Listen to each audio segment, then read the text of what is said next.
12 মাসে 13 পরব,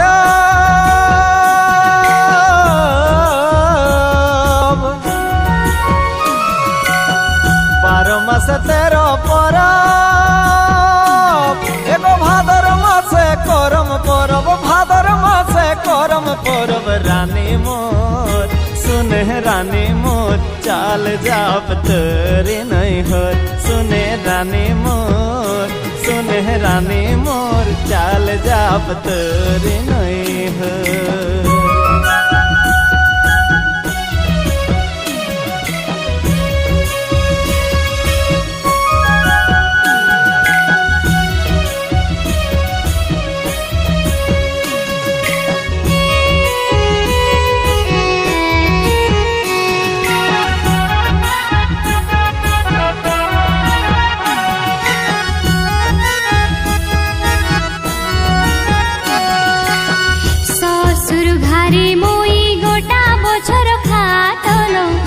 सुखी हासलो दुखी तोर कांदलो,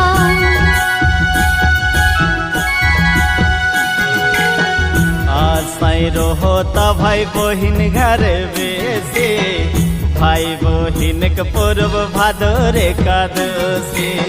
नाना रकम पिठा करिले फूल माला गाथिले।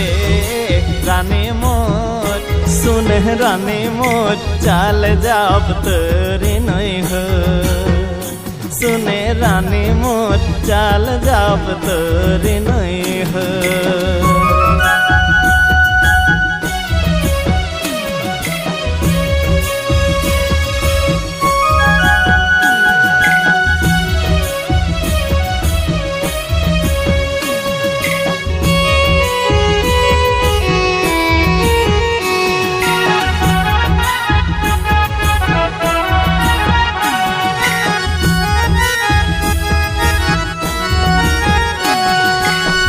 মই গীত গাও বতয় ধনী নাচবে, ভাতিং মাদল সুরে পাতা জড়ি নাচবে।